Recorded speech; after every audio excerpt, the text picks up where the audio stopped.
All right, Shalom, Israel. Continuing with First Kings 3:11 and 12, speaking on these kings that we have, talking about multiple wives and all these different things. So we were just looking at Solomon, and I said, remember verse 12.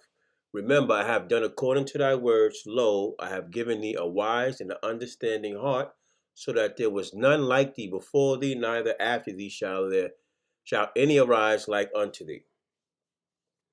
So we call ourselves kings, not treating a woman right, sleeping with multiple women, which is fornication, and we don't have a wise and understanding heart to understand that those things are wrong. And those are unwise things and choices that we make and thought processes that we give to ourselves and then give to our children behind us. Let's go to 1 Kings 3:13-14. And I have also given thee that which thou hast not asked, both riches and honor, so that there shall not be any among the kings like unto thee all thy days. And if, so if. So now let's see why he got what he got and the conditions, because it's always a condition which we have to follow when getting this status or getting these things from the Most High. If, providing, it's a condition. So if thou wilt walk in my ways, so if we live in the lifestyle that he gives us according to his law, statutes, and commandments, my statutes and my commandments, as thy father David did walk, then I will lengthen thy days.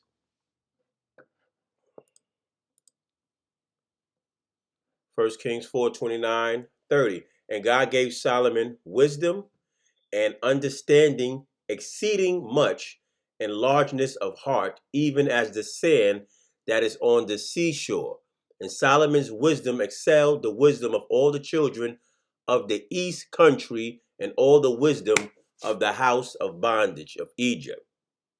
So now can we, who call ourselves kings, say that we have the same wisdom as Solomon, but we call ourselves kings? We don't have an understanding heart. We don't have wisdom. We don't have riches. We don't have no money. But you know what we say we do have? The ability and thought process to make our daughters and sisters whores and do fornication with them, which is unwise. That's the only reason why we call ourselves these things, because everyone can't be the king, because there's only could be one king. So that in itself is a lie. But people fall for it because why? They want to have the rulership over their own sins and the sins that they do, where they don't have to answer to anyone. But as we see, even as for king on earth, we still have to answer to the Most High, because he sets up kings and takes away kingdoms, as we should have seen with our own eyes. 1 Kings 4:31-32. For he was wiser than all men, than Ethan, the Ezrahite, and Heman, and Chalcol, and Darda, and the sons of Mahal, and his fame was in all nations round about. And he spake 3,000 proverbs, and his songs were 1,005. The kings that we talk about here and calling ourselves king, no one even knows you. And all you speak is foolishness and nonsense. And only to women. And women who don't have a good mindset.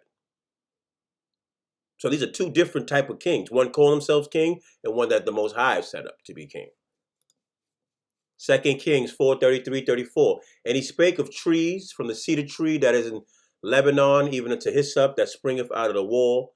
He spake also of beasts, fowl, of creeping things, and of fishes.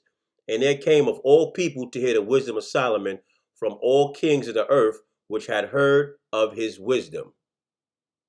Now, can we all say these things who call ourselves kings? Who has heard of us? Only in the manner of being what? Stereotyped and this and that, but not in the positive way, as any type of wisdom or leadership coming from the people. 1 Kings 11:1-10. Now, listen.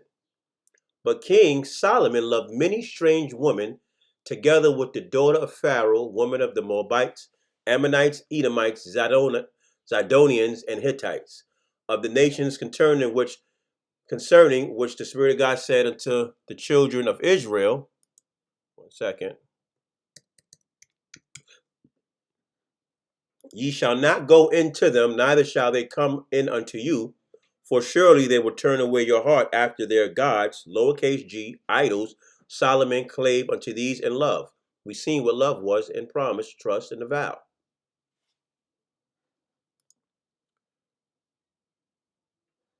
First Kings 11:3-4. And he had 700 wives, princesses, 300 concubines, and his wives turned away his heart. For it came to pass when Solomon was old that his wives turned away his heart after other gods, lowercase g, idols, and his heart was not perfect with the Spirit of God, his guide, and as was the heart of David, his father. So he gave instructions. He told him what was going to happen to don't do it, as we all been told instructions. And guess what? He did it. Now remember, this was the wisest man on earth. So that should also tell us something.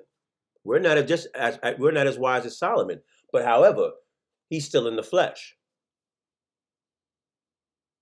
This is showing us something. No matter how wise we think we are, if we go against the commandments of the Most High, the same thing happens to all of us, from the least to the greatest. His word is going to come to pass. That's the only thing that's absolute. He's the true king.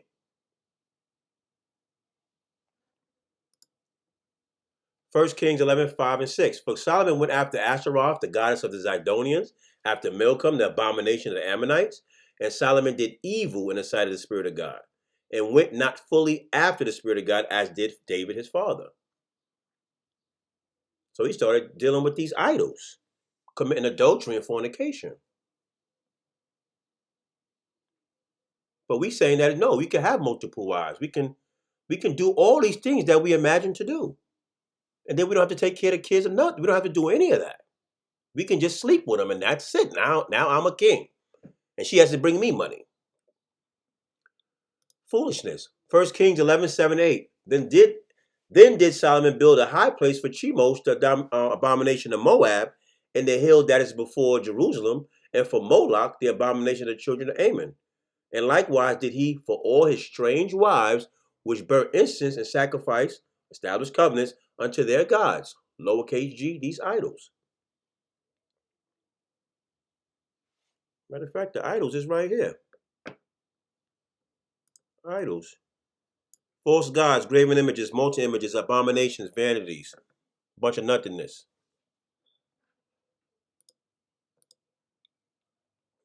First Kings 11:9-10. And the Spirit of God was angry with Solomon, because his heart was turned from the Spirit of God, guide of Israel, which had appeared unto him twice. And he commanded him concerning these things that he should not go after other gods, lowercase g, idols. But he kept not that which the Spirit of God commanded.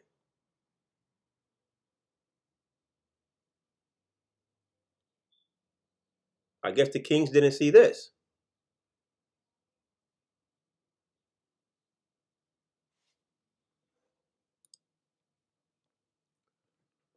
Proverbs 6:32. But whosoever committeth adultery with a woman lacketh understanding. He that doeth it destroyeth his own soul.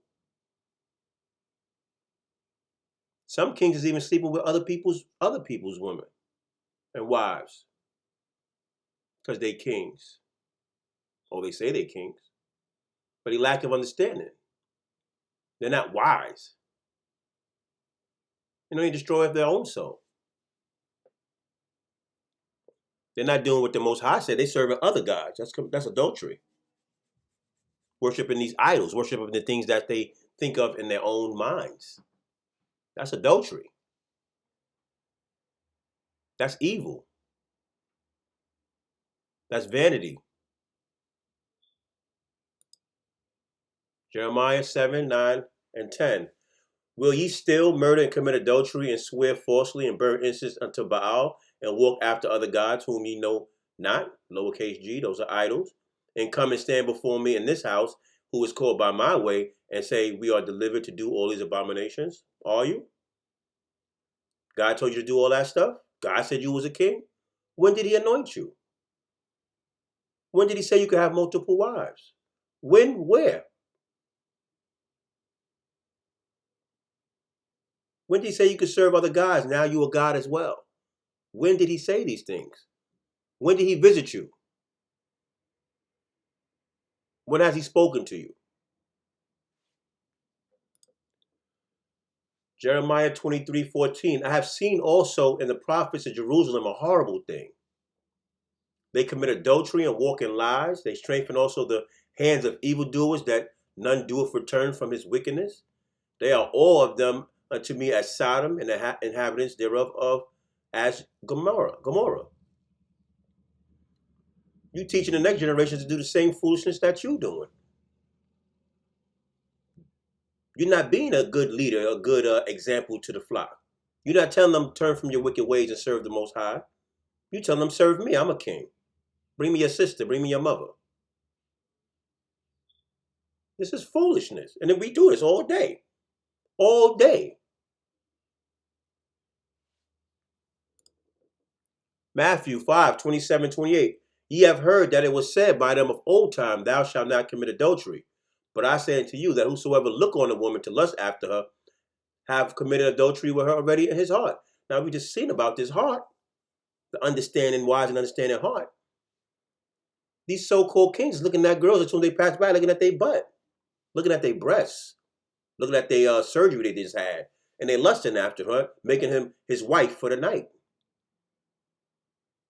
That's the wife he's talking about. That's the queen he's talking about. Is that a king? Really? Chasing after the flesh, not after the things of God? Every time a female walks by, you have to look at her butt?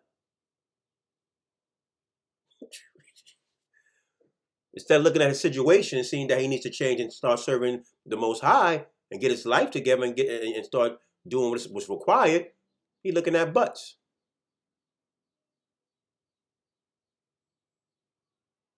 Sleeping with whores. Or sleeping with those who are females that are unwise, thinking that he's actually going to do something but don't do nothing. That's righteous. That's kingly. Because he can't even do for himself. 2 Peter 2:14, having eyes, understanding, full of adultery, and that cannot cease from sin, beguiling unstable souls, a heart that have exercised with covetous practices, curse children. You don't have the spirit. No one anointed him to be a king. He's only going after the weak-minded females with big butts. He's not stopping his sin. He's full of unrighteousness. His understanding, he has none.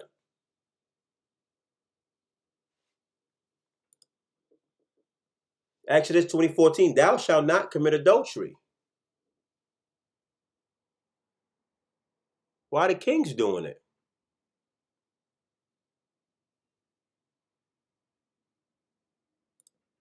Deuteronomy 5:18, neither shalt thou commit adultery. So why are the kings doing it?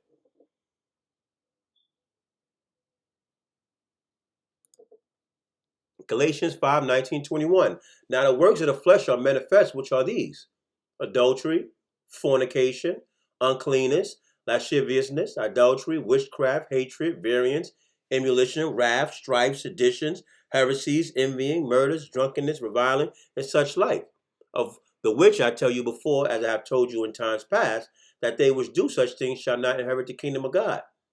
So these kings don't even have no kingdom to go to, except hell. Because once you break one of these, you're breaking all of them. This is what you're doing. And then getting other people to do the same thing as you doing. You're worrying all about the flesh. This is all you do.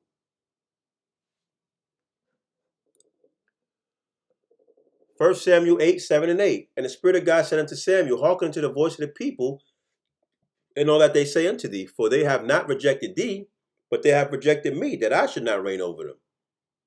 So when you call yourself a king, and you want people to follow you. You don't want to follow the Creator who created you. You want to be the God. You want to be the king, the leader, and the sovereignty on earth. This is what the people said back in the days. They didn't want to follow the Most High. We didn't reject the Most High. I mean, we didn't reject the prophet. We rejected the Most High for not hearing the words. And then we want a king like everybody else. So instead of the Most High fighting for us, we wanted a physical king. We wanted to deal with flesh. We didn't want to deal with the spirit who made us and created us and gave us the law, statutes, and commandments. Foolishness that we do and did. Verse 8, according to all the works which they have done since the day that I brought them out of Egypt, the house of bondage, even until this day. That means even now. Wherewith they have forsaken me and served other gods, lowercase g, idols, so do they also unto thee. So we say no, Most High, we don't want to serve no spirit. We don't want to serve the Creator.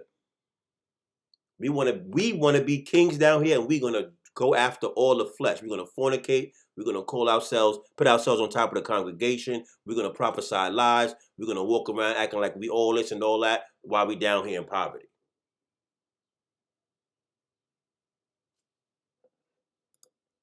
1 Samuel 8, 9, and 10. Now therefore hearken unto their voice. Howbeit yet protest solemnly unto them, and show them the man of king that shall reign over them.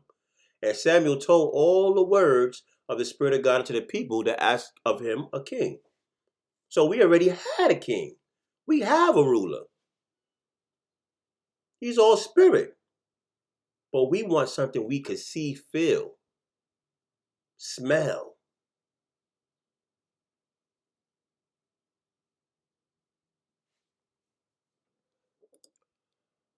Revelations 19, 11, and 12. Let me show you the king.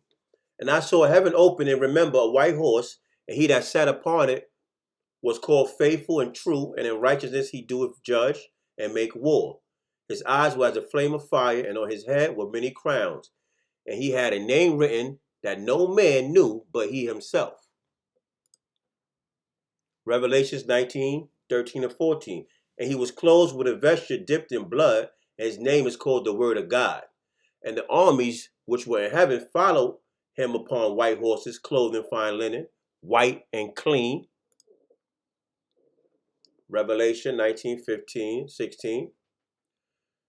And out of his mouth goeth a sharp sword, that with it he should smite the nations. And he shall rule them with a rod of iron. And he treadeth the winepress of the fierceness and wrath of Almighty God. And he have on his vesture and on his thigh a name, a way written, King of Kings and Spirit of God of Creator. There go the king right there.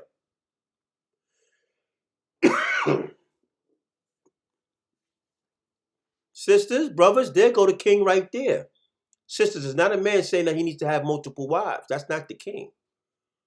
Brothers, that's not the way to go, having multiple wives and doing this and that and saying that you're the king who lacks wisdom. No, it's not you. Sisters, it's not him. It's the word of God. It's Jehovah. That's the King of Kings, the Spirit of God. Hebrews 7, 1 and 2. From this Melchizedek, king of Salem, priest of the Most High God, who met Abraham returning from the slaughter of the kings and blessed him, to whom also Abraham gave a tenth part of all, first being by interpretation king of righteousness, and after that also king of Salem, which is king of peace. Who's this? Jehovah. And you see how we didn't go outside the Bible and we getting all these false doctrines straightened out regarding these we kings, we this, we can have this, and we can do this. This is why they don't want to be in the book, because it tells you cannot do none of this. And no white man's going to tell you none of this stuff here that they're saying. And we're going to address that false lie shortly. Leviticus 25:55. But brothers and sisters, let me tell you what we are.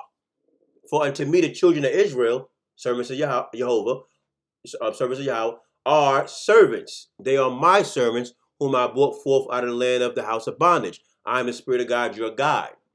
Let's go to Israel, because people talking about, oh, you the black Hebrew and all this. Israel means Jehovah's servants, he who struggles with Jehovah. Jehovah contends, he who strives with God. So if you say any Israel, they're saying that they serve Jehovah. Those are Jehovah's servants. You'll know them by their works, not by what people say. Anybody can say anything out their mouth, as we just seen in Wisedumb. They can say what they want to say, but the works has to be there. So if anyone's speaking false doctrine and then saying, oh, we Israel, that's false. That's a lie. They're vain. They're nobody.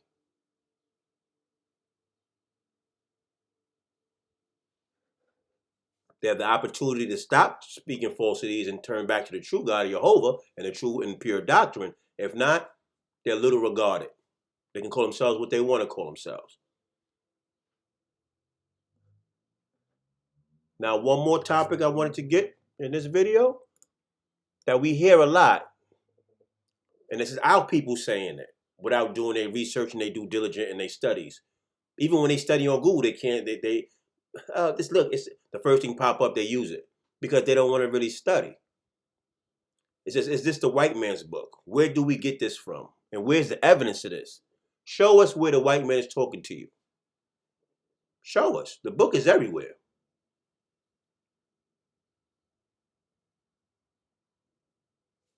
Let's start this, because we're going to kill this here. Jeremiah 30:2. Thus speaketh the Spirit of God, God of Israel, saying, write thee all the words that I have spoken unto thee in the book. So here we see the Spirit of God is talking, saying to write these in the book. And if people want to know how God speaks to his people, we'll see that also in his teaching. Deuteronomy 31:24. And it came to pass when Moses had made an end of writing the words of this law in the book until they were finished. So we just seen who words was in it, and we know who was talking to Moses. Psalms 40:7.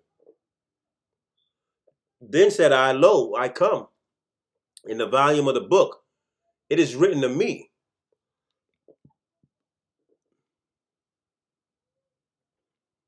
Let's keep that in mind. Exodus 32:33. And the Spirit of God said unto Moses. Okay, so it's written to who? Spirit of God, Jehovah. Said unto who? Moses. So he's talking to Moses. Whoever has sinned against me, him will I blot out of my book. No, it's a white man book. No. Him will I blot out of my book. Because we're going to shortly see if the white man is capable of telling you the future, prophecies. We're going to see this. Revelation 22:7. Remember, I come quickly. Blessed is he that keepeth the saying of the prophecy of this book. Whose book is this? The Spirit of God's book. How do we know that? Exodus 33:32 and 33. And the Spirit of God said unto Moses, whoever hath sinned against me, him will I blot out of my book. Okay. Nehemiah 8:8. So they read in the book, in the law of God distinctly, and gave the sense and caused them to understand the reading. So in the very beginning of the teaching, we've seen how you get to understand the reading. Isaiah 28:9 and 10. Let's pull it up here just in case we forgot. That was a ways out from earlier. Let's get here. Because here at KJBU, we give understanding of the book. We don't do any Christian philosophy or doctrines here. We don't play games with the word. We serve Jehovah through his pure doctrine. Anything's false, we get rid of it, we kill it, and that's it. And we move on to the next. Oh, that's the wrong. Okay, I'm trying to find this. Isaiah 28:9 and 10. Whom shall he teach knowledge, and whom shall he make to understand doctrine? Them that are weaned from the milk and drawn from the breast. For precept must be upon precept, precept upon precept, line upon line, line upon line, here a little and there a little. So this is how you get understanding. Precepts. Now you got precepts of men, you got precepts of Jehovah. You have to make that distinction yourself. by doing your due diligence studies. But if you ask, he'll send his prophets, his teachers, and they'll come and give you that understanding. Deuteronomy 31:26.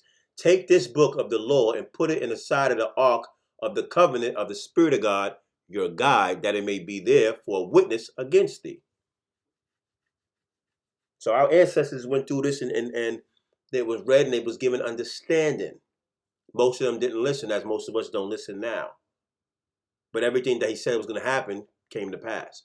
Those who did good came to pass what was going to happen to them, and those that did bad, it'll come to pass what happened with them.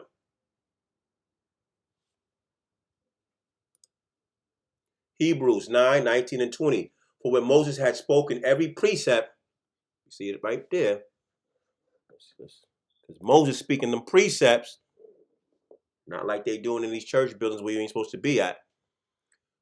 Hebrews 9:19 and 20. For when Moses had spoken every precept to all the people according to the law, he took the blood of calves and of goats with water and scarlet wool and hyssop and sprinkled both the book and all the people, saying, this is the blood of the testament which God hath enjoined unto you.